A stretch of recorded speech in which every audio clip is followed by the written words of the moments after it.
يضله يشرح صدره للاسلام، یعنی اللہ تعالیٰ جس کے ساتھ بھلائی کرنا چاہتا ہے اور اسے ہدایت بخشنا چاہتا ہے تو اس کا سینہ اسلام کے لیے کھول دیتا ہے۔ وَمَن يُرِدْ أَن يُضِلَّهُ يَجْعَلْ صَدْرَهُ ضَيِّقًا، اور معاذ اللہ اگر کسی کے ساتھ برائی یا کسی کو بھٹکانا چاہتا ہے تو اس کا سینہ اسلام کے لیے بند کر دیا۔ یعنی یہ جو ہم آئے ہیں آج یہ خود نہیں آئے، یہ اس کا احسان ہے کہ وہ ہمیں اپنے گھر میں لایا، اور یہ اس کا کرم ہے کہ اس نے ہمیں اس دین کے کام میں شرکت کی توفیق بخشی۔ اور حضور صلی اللہ علیہ وسلم کے بارے میں اس سینے کھولنے کے بارے میں پوچھا گیا کہ یا رسول اللہ یہ سینہ کھولنے سے کیا مراد ہے؟ یہ شرح صدرہ للاسلام کہ اللہ تعالیٰ اس کے سینے کو اسلام کے لیے کھول دیتا ہے، تو اس سے کیا مراد ہے؟ تو آپ نے فرمایا کہ اس سے مراد یہ ہے کہ اللہ تعالیٰ اس بندے کے دل میں نور پیدا فرماتا ہے، اور اس نور سے وہ بندہ دین کی طرف راغب ہوتا ہے اور دنیا سے اپنے دل کو دور کر دیتا ہے، یعنی پھر وہ آخرت کی تیاری میں لگ جاتا ہے۔ تو یہ جو ہمارا یہاں پر جمع ہونا ہے، ہمارا یہاں پر آنا ہے، تو یہ اس کریم رب کی مہربانی اور کرم نوازی ہے۔ حاضرین گرامی قدر، میں نے آپ کے سامنے قرآن کریم کی سورہ شمس کی ایک مختصر سی آیت تلاوت کی اور ساتھ سورہ اعلیٰ کی 2 آیات مبارکہ تلاوت کی، جن کا مفہوم اللہ تعالیٰ نے فرمایا قد افلح من زکاہا، تحقیق وہ کامیاب ہوا جس نے تزکیہ کیا، یعنی کامیابی کو اللہ تعالیٰ نے تزکیہ کے ساتھ جوڑ دیا کہ انسان زندگی میں اگر کامیاب ہونا چاہے تو کامیابی کی چابی تزکیہ کے اندر ہے، کہ فرمایا قد افلح، تحقیق کامیاب ہوا، من زکاہا، جس نے تزکیہ کیا، پاکیزگی اختیار کی۔ اب یہ افلح سے مراد کوئی عام یا عارضی کامیابی نہیں ہے، یعنی افلح عربی میں اس کامیابی کو کہتے ہیں جو ابدی اور ازلی ہوتی ہے، یعنی اگر ایک مرتبہ وہ کامیابی مل جائے تو پھر ناکامی اس میں تصور نہیں کی جائے، کیونکہ وہ اس رب کی طرف سے عطا ہوتی ہے اور تزکیہ کے بلبوتے پر ہوتی ہے۔ تو اس لیے جب وہ رب آپ کو تزکیہ کی بنیاد پر فلاح عطا فرماتا ہے تو وہ فلاح پھر آپ کی دائمی اور ابدی ہوتی ہے، نہ کہ عارضی۔ تو حاضرین گرامی، تزکیہ کو اتنا اہم قرار دیا تو ہمیں یہ دیکھنا ہوگا کہ کیا انسان کو تزکیہ کی ضرورت پیش آتی ہے، اور اگر آتی ہے تو کیوں آتی ہے۔ تو اس ضمن میں ایک مثال آپ کے سامنے پیش کرنا چاہوں گا کہ اللہ تعالیٰ نے اپنی مخلوقات میں سے ایک ایسی مخلوق پیدا کی ہے جو سراسر خیر اور بھلائی ہے۔ اس مخلوق کے اندر کسی قسم کی کوئی برائی اور شر کا شائبہ نہیں، یعنی وہ ہمیشہ سے بھلائی پر تھے اور ہمیشہ بھلائی پر رہیں گے۔ یہ اللہ کی وہ معصوم مخلوق ہے جسے بھلائی کرتے ہیں، یعنی اللہ تعالیٰ نے فرشتوں کو پیدا فرمایا تو ان کو معصوم پیدا فرمایا، اور وہ ہمیشہ سے سراپاہ خیر اور اچھائی ہے، اور ان کے مقابل ایک دوسری مخلوق پیدا فرمائی جو سراپاہ شر اور بدی ہے، اور اس مخلوق کو شیاطین کہتے ہیں۔ یعنی ایک طرف ایک سراپاہ خیر مخلوق ہے اور دوسری طرف ان کے مقابل ایک ایسی مخلوق ہے جو مکمل طور پر بدی اور شر پر ڈٹی ہوئی ہے۔ تو ان دونوں مخلوقات کے درمیان ایک ایسی مخلوق بھی اللہ تعالیٰ نے پیدا فرمائی جو ان دونوں کا مجموعہ ہے، یعنی اس کے اندر خیر بھی پایا جاتا ہے اور شر بھی پایا جاتا ہے۔ اور قرآن مقدس نے اسی سورہ شمس کے اندر اسی آیہ کریمہ سے پہلے فرما دیا کہ فَأَلْهَمَهَا فُجُورَهَا وَتَقْوَاهَا، یعنی ہم نے انسان کے اندر خیر اور شر کو جمع فرما دیا، انسان کو خیر اور شر کا مجموعہ بنا دیا۔ تو مطلب یہ ہوا کہ انسان کے اندر یہ دونوں باتیں یا دونوں صفات کہہ لیں، یہ انسان کے اندر موجود ہیں، مگر اللہ کا تقاضا انسان سے خیر کا ہے نہ کہ شر کا۔ یعنی رب نے یہ فرمایا کہ قد افلح من زکاہا، کامیاب وہ ہوا جس نے تزکیہ کیا، اور تزکیہ ہمیشہ خیر سے ہی حاصل ہوتا ہے نہ کہ شر سے۔ اسی طرح کا ایک قرآن امام غزالی نے بڑا خوبصورت بیان فرمایا اپنی مکاشفۃ القلوب کے اندر۔ آپ فرماتے ہیں کہ اللہ تعالیٰ نے 3 مخلوقات ایسی بنائی ہیں کہ ان کی صفات آپس میں ملتی جلتی ہیں، اگر ایک والی صفات کو دوسرا لے لے تو وہ اس صفت میں ڈھل جاتا ہے۔ یعنی آپ فرماتے ہیں کہ اللہ تعالیٰ نے فرشتے پیدا فرمائے تو ان کے اندر عقل نہ تھی، مگر شہوات نفسانی اور خواہش نفس نہیں رکھی۔ یہ بالکل پاکیزہ ہے، ان کے اندر شعور اور عقل ہے، مگر ان کے اندر خواہش نفس نہیں ہے، یعنی یہ کسی چیز کی طرف راغب نہیں ہوتے، جس طرح انسان کے اندر کسی چیز کی طرف مائل ہونا ہوتا ہے، کسی چیز کی طرف رغبت کرنا ہوتا ہے، تو فرشتوں کے اندر یہ چیز نہیں ہے، وہ شروع سے ہی اللہ کی عبادت میں ہے اور ہمیشہ ہے۔ اور دوسری مخلوق اللہ تعالیٰ نے جانور پیدا فرمایا، تو جانوروں کے اندر اللہ تعالیٰ نے عقل نہیں رکھی، جانور کے اندر شعور نہیں ہے۔ عقل سے مراد شعور یعنی آگاہی، ویسے تو عقل جانور کے اندر بھی ہوتی ہے، مگر وہ شعور جو انسان کو عطا ہوا یا فرشتوں کو عطا ہوا وہ جانور کے اندر نہیں رکھا گیا۔ اور انسان کے اندر ان دونوں چیزوں کو جمع فرما دیا، جس طرح فجور اور تقوی کو جمع فرمایا، اسی طرح عقل اور خواہش نفس کو بھی انسان کے اندر جمع فرما دیا۔ اب امام غزالی فرماتے ہیں کہ اگر انسان عقل پر چلے اور شعور کو سامنے رکھے اور خواہش نفس کو پیچھے رکھے تو یہ انسان فرشتوں سے بہتر ہے۔ یعنی اگر یہ خواہش نفس کو پیچھے رکھے اور عقل کو سامنے رکھے اور شعور کو سامنے رکھے تو امام صاحب فرماتے ہیں کہ یہ انسان فرشتوں سے بہتر ہے، مگر یہی انسان عقل کو چھوڑے، شعور کو چھوڑے اور خواہش نفس کے پیچھے چلے تو امام صاحب فرماتے ہیں پھر یہ جانوروں سے بہتر ہے، کیونکہ جو عزت اللہ نے اس کو دی تھی اس نے اس کو سمجھا نہیں۔ تو تزکیہ کیا ہے؟ تزکیہ پاکیزگی کو کہتے ہیں کہ ہر شر اور برائی سے بچنا اور ہر خیر اور بھلائی کو اپنے اندر سمونا، اور اللہ تعالیٰ کا انسان سے تقاضا بھی یہی ہے۔ اور ہم روزمرہ زندگی میں ان چیزوں کا مشاہدہ بھی کرتے ہیں، یعنی انسانوں کے اندر یہ چیزیں ہمیں نظر آتی ہیں۔ مثلا ایک انسان جب خوش ہوتا ہے یا اچھے موڈ میں ہوتا ہے یا اچھے ماحول میں ہوتا ہے تو اس سے ہمیں رحمت ملتی ہے، یعنی وہ خوش نظر آ رہا ہوتا ہے،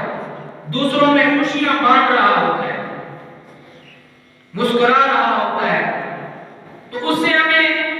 خیر اور بھلائی نظر آ رہی ہے۔ اور یہی انسان دوسرے لمحے میں جب غصے میں ہو جاتا ہے تو پھر وہ خیر جو ہے وہ چھٹی کر جاتی ہے، اور پھر وہی جو شر ہے وہ غلبہ حاصل کر لیتا ہے، اور پھر یہ انسان جو تھوڑی دیر پہلے سراپا خیر کا سراپا شر ہے۔ تو ان دونوں چیزوں کا اظہار ہمیں انسان کے اندر نظر آتا ہے، مگر اللہ تعالیٰ کا جو تقاضا انسان سے ہے وہ یہی ہے کہ قد افلح من زکاہا، یعنی اے انسان تو مکمل طور پر سراپا خیر اور بھلائی بن جا تب ہی جا کر وہ کامیاب ہو۔ اور اس کی اہمیت ہمیں قرآن مقدس سے یوں ملتی ہے کہ حضرت ابراہیم علیہ السلام نے بیت اللہ شریف کی جب بنیاد رکھی تو اس بنیاد رکھنے کے وقت اللہ تعالیٰ نے سورہ بقرہ کے اندر ان کی ایک دعا کا ذکر کیا کہ حضرت ابراہیم علیہ السلام جب بیت اللہ شریف کی بنیادیں کھڑی فرما رہے تھے تو آپ نے ایک دعا مانگی کہ ربنا وابعث فیہم رسولا، کہ اے میرے رب ان لوگوں میں یا ان مکہ کے لوگوں میں ایک رسول بھیج یتلو علیہم آیاتک، کہ وہ ان کے اندر تیری آیات کی تلاوت کرے، وَيُعَلِّمُهُمُ الْكِتَابَ، انہیں کتاب کی تعلیم دے، والحکمہ، اور انہیں دانائی سکھائے، وَيُزَكِّيهِمْ، اور انہیں پاک کرے۔ اب حضرت ابراہیم علیہ السلام نے بتقاضائے بشریت جو ان کو درست لگا انہوں نے اپنے رب کے سامنے اس کو پیش کیا، یعنی آپ نے ایک دعا مانگی، اس دعا کے اندر آپ نے 4 چیزیں طلب فرمائی کہ اے رب ایک ایسا رسول بھیج جو سب سے پہلے ان کو تیری آیات کی تلاوت سنائے، انہیں تیری آیات سنائے، دوسرے نمبر پہ انہیں کتاب کی تعلیم دے، اور تیسرے نمبر پہ انہیں حکمت کی تعلیم دے، دانائی کی تعلیم دے، اور چوتھے نمبر پہ انہیں پاک۔ اب دعا بڑی اعلیٰ تھی، آپ نے اپنے انداز کے مطابق ترتیب بھی اعلیٰ رکھی، یعنی سب سے پہلے تعلیم، آیات کی تلاوت، پھر تعلیم کتاب، پھر حکمت، پھر تزکیہ، تو بڑی اچھی دعا تھی، اور اللہ تعالیٰ نے آپ کی یہ دعا قبول بھی فرمائی اور انہی 4 صفات کے ساتھ قبول فرمائی، مگر اس ترتیب میں تبدیلی کر دی، یعنی آپ نے جو دعا فرمائی اس میں آپ نے پہلے تلاوت آیات کا ذکر فرمایا، پھر فرمایا کہ تعلیم کتاب دے، پھر فرمایا حکمت عطا کرے، اور آخر میں فرمایا وَيُزَكِّيهِمْ، انہیں پاک کرے۔ مگر اللہ تعالیٰ نے آگے سورہ آل عمران کے اندر اسی دعا کا ذکر فرمایا اور ساتھ فرمایا لَقَدْ مَنَّ اللَّهُ عَلَى الْمُؤْمِنِينَ إِذْ بَعَثَ فِيهِمْ رَسُولًا، کہ اللہ نے احسان فرمایا مومنین کے اوپر، اور یہ احسان ہمیں ملا حضرت ابراہیم علیہ السلام کی دعا کے صدقے، اور حضرت ابراہیم علیہ السلام کو بھی اس کا بہت بڑا بدلہ ملا، یعنی آپ نے یہ دعا مانگی نا تو اللہ تعالیٰ نے اس دعا کے بدلے حضرت ابراہیم علیہ السلام کو یہ شرف بخشا کہ حضور علیہ السلام کی امت کو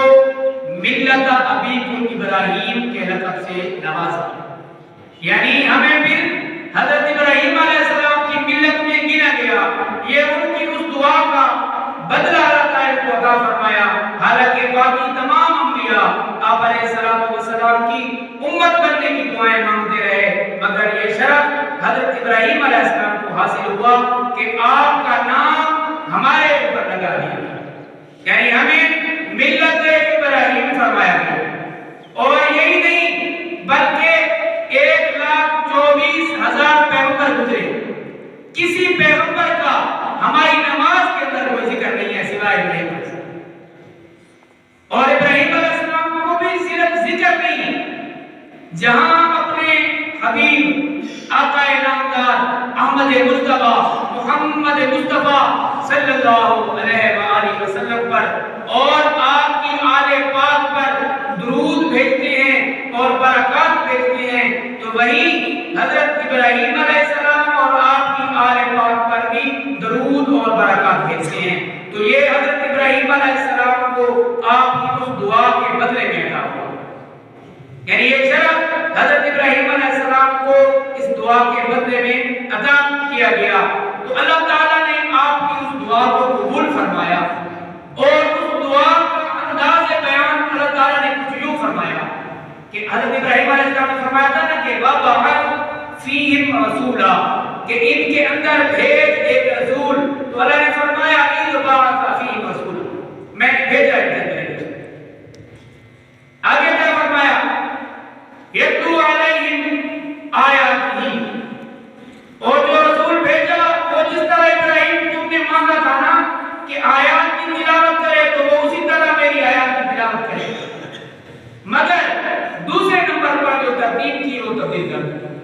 فرمایا وَيُزَكِّيهِمْ،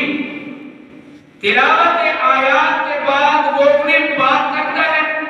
وَيُعَلِّمُهُمُ الْكِتَابَ وَالْحِکْمَةَ، اور پاک کرنے کے بعد پھر انہیں کتاب و حکمت کی تعلیم دیتا ہے۔ اب یہاں پر بیان کرنے کا مطلب یہ ہے کہ یہ اللہ تعالیٰ نے تزکیہ کی اہمیت کو واضح کرنے کے لیے دعا کی ترتیب بدل دی۔ حضرت ابراہیم علیہ السلام تزکیہ کو آخر میں لے گئے، مگر اللہ تعالیٰ نے انہی الفاظ کے اندر آپ کی دعا قبول فرمائی، ترتیب بدل دی، اور جس چیز کی پہلے اہمیت تھی اس کو پہلے لیا ہے، اور جس چیز کی اہمیت بعد میں تھی اس کو بعد میں لیا۔ یعنی قد افلح من زکاہا، کہ اللہ نے فرمایا کامیاب وہ ہے جس نے تزکیہ کیا۔ اب تزکیہ کیونکہ کامیابی کی کنجی تھی تو اس لیے آیات تلاوت کے بعد سب سے پہلا جو نمبر تھا وہ تزکیہ۔ تو اللہ تعالیٰ نے اس ترتیب کو یہاں پر بھی بیان کیا، اور سورہ جمعہ کے اندر بھی جو ترتیب بیان کی وہاں پر بھی اسی طرح فرمایا هو الذی بعث فی الامیین رسولا منہم یتلو علیہم آیاتہ ویزکیہم، اور وہاں پر بھی تزکیہ کو پہلے بیان فرمایا۔ یعنی تزکیہ کی اہمیت کا اندازہ ہمیں اس بات سے لگتا ہے کہ اللہ تعالیٰ نے ابراہیم علیہ السلام کی دعا میں اس کی ترتیب ہی پہلے ڈالی۔ تو تزکیہ ہی دراصل کامیابی ہے، اور اسی کے اوپر مومن کی کامیابی کا راز ہے کہ سورہ مومنون کے اندر اللہ نے فرمایا قد افلح المؤمنون، تحقیق کامیاب ہیں مومنین، الذین هم فی صلاتہم خاشعون، کہ جن کی نماز کے اندر خشوع ہے۔ اب یہ خشوع کیا ہے؟ یہ خوف خدا ہے، اور تزکیہ بھی اسی خوف خدا کا نام ہے۔ یعنی آپ کے اندر جب خوف خدا پیدا ہوگا تو آپ کے اندر تزکیہ آئے گا، پاکیزگی آئے گی، اور اسی کے ساتھ ہماری کامیابی کو منسلک کرے گی۔ یعنی انسان کی جو کامیابی ہے وہ تزکیہ کے اندر ہے، اور اسی کو کامیابی، اور اس کی اہمیت کا اندازہ اس بات سے بھی لگائیں کہ اگر مجھے جمیل صاحب آ کر بتائے نا کہ مسجد کا یہ جو فانوس ہے جی یہ اتنے پیسوں میں ہے، تو مجھے پتا ہے کہ یہ بندہ سچا ہے، انہوں نے ایک سچی بات بتائی، تو میں یقین کروں ان کی بات کہ یہ فانوس قیمتی ہے، اس کی قیمت ہے۔ مگر یہ اگر ساتھ قسم اٹھا کر کہیں، یہ قسم میں اٹھا کر کہتا ہوں کہ اس کی قیمت اتنی ہے، تو پھر تو ان کی بات کا یقین کرنا میرے لیے لازم ہو جائے گا۔ اب اگر دو تین قسمیں اٹھائیں تو مزید یقین پکا ہو جائے گا۔ مگر اللہ تعالیٰ نے جب تزکیہ کا ذکر فرمایا، مثال پیش کرنے کا مطلب صرف یہ ہے کہ میں آپ کو ایک بات بتانا سمجھانا چاہتا ہوں، یعنی وہ بات کرنے کا مطلب صرف یہ ہے کہ جب اللہ نے تزکیہ کا ذکر فرمایا تو کہاں سے شروع کیا؟ والشمس وضحاها والقمر اذا تلاها والنهار اذا جلاها والليل اذا يغشاها والسماء وما بناها والارض وما طحاها ونفس وما سواها فألهمها فجورها وتقواها قد افلح من زکاها۔ یعنی اللہ تعالیٰ نے 7 قسمیں اٹھائی، سورج کی قسم،